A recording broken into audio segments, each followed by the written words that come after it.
oyagala kugaggawala obwavu bukuluma obukooyi, laba bulabye eno video then okole ebyo bye ngenda okugamba okulaba nga okyusa obulamu bwo n'okufuna akasente, okulaba nga abo abagagga abanene bye bakola.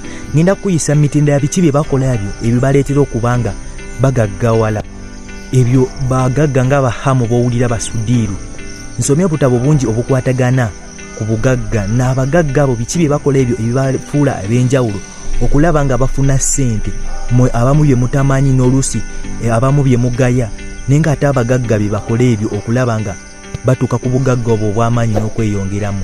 Kati no subscribinga era olikinga eno video okulaba nga tosoba video yonna egenda okuyamba okulaba nga okyusa obulamu bwo era okugaggawala.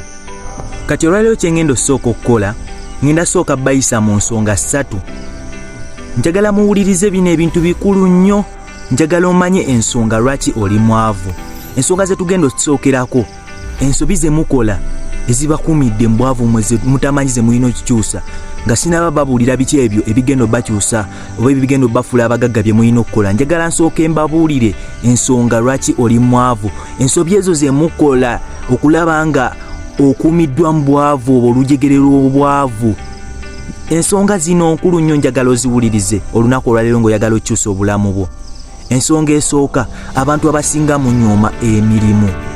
Kwegamba oli wakugamba nti osobola okukola guno oba tugambe okusiika chapati, gwe nolaba nga tegukujjaamu, osobola ovuga boda nolaba nga tegukujjaamu, so nga oli mwavu. Naye ate singa obeera osobola okira ku makya n'ogamba nedda ngenda kyusa bulamu bwange, njagala kugaggawala. Buli omu asobola okuba omugagga, naye kiva ku bwongo obwo, mindset yo eri etya. Kati kansooke mbanyonyole ku nsonga lwaki oli mwavu, olwo then ndyoke mbazze ku biki ebyo byogenda okukola ebigenda okufuula omugagga. Ensonga esooka era nga wembagambye nti munyooma emirimu. Kati njagala nkuwa example. Singa obadde nga osiika chapati oba ng'olina omudaala gwa chapati n'okera ku makya n'ogamba guno omwaka nina okuweza emidaala gya chapati 2 ng'obadde olina omudaala gumu nga gugwo, then n'ogamba nti kasente kenkola oba amagoba genkola ku guno omudaala, kyengenda okukola ngenda savinga kangako 20,000 oba nusu 10,000 lukole omudaala omulala omwaka ogujja. Sente kati singa sente zoba ozikuŋŋaanyiza bulungi n'ozikuŋŋaanya omwaka ogujja, nkusuubiza guba gusobola okukola omudaala gwa chapati sinaki nti emidaala 2. Kati balamu nti sente kitegeeza ogenda kufuna abakozi abagenda okukola ku ogwo omudaala ogumu emidaala 2 gy'onaaba okoze mu mwaka ejja chapati. Kitegeeza ki? Nti amagoba gagenda kulinnya gofuna. Ekyo kiva butanyooma mirimu. Era ogenda tukeesera nga gwe abadde aleke waka nusu akasanvu ng'olekawo gumu 2 oba 2. Lwaki? Nti amagoba galinnye. Oba obadde opangisa ogenda ate kutandika kulowooza gula kittaka lwa butanyooma mirimu. Era naawe owa boda kye kimu. Then ensonga endala, abantu abasinga mindset yammwe kwegamba mulowooleza kumpigezaako okulowoozereza ewala. Ogambe nti naye akasente nina katono, tetuganya oba olina emitwalo 3. N'emitwalo 3 gano nyinza gazaazaamu nti tula wansi olowooze akasente ako akatono k'olina. Naye abasinga mugenda ne muba ne ssente. Ssente tugamba oba olina emitwalo 5 gana zino ssente tezina kye zisobola kukola. Mukitegeera ndowooza.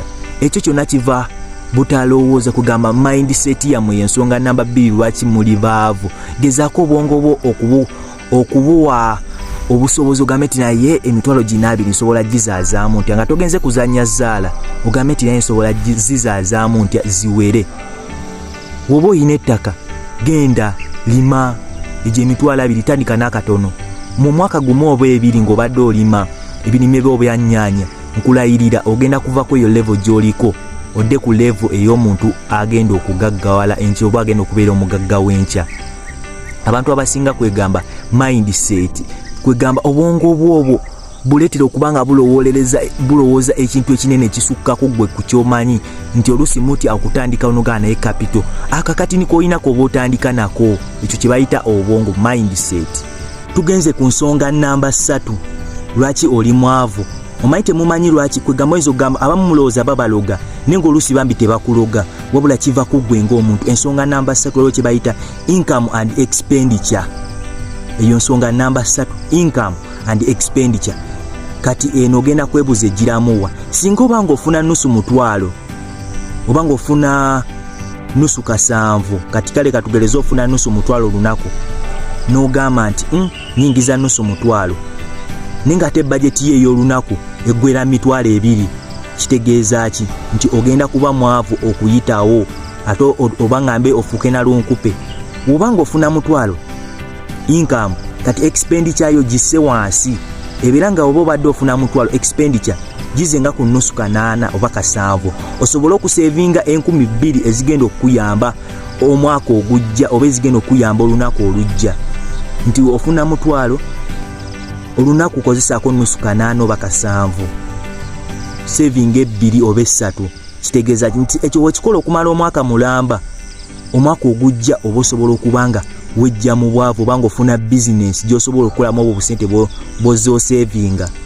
ebyo abagagga be mulaba banene bahamu basudiru ebintu bye bazenga bakola nze nga nabagambye mu kusooka nti nsomye obutabo obukwatagana ku bagagga era obutabo obwo obuyamba abantu okuva mu bwavu omanyize ennyambye abantu bangi ne bekyusa obulamu singa naawe ogoberera bino nkulayirira ogenda kyusa obulamu bwo ogenda kugaggawala income and expenditure kwegamba oba ofuna mutwalo expenditure yo gisse wansi ate terinnya kudda mugumu kitundu nti kozesa olunaku nusu kasanvu oba nusu kakaaga oba kanaana nti ezo ezifisseewo zitereke n'enkya oba ofuna mutwalo kola bwotyo omwaka gugenda okuggwako ng'oli wala nnyo ng'abantu bagamba oba yatani nga abamu batandika n'okugamba nti oba yaloga oba biki ng'olwo nno otandise obulamu olaba naye kennyini butandise okukyuka singa musooka ne mutegeera bino ensonga ezo ze mbagambye lwaki oli mwavu ogenda wallayi kukyuka then likinga era osubscribinge oleme okusuba video gye ngendo bateerayo egendo bagamba nti woba ne sente ntono ba sente mmeka ne guba nusu mutwalo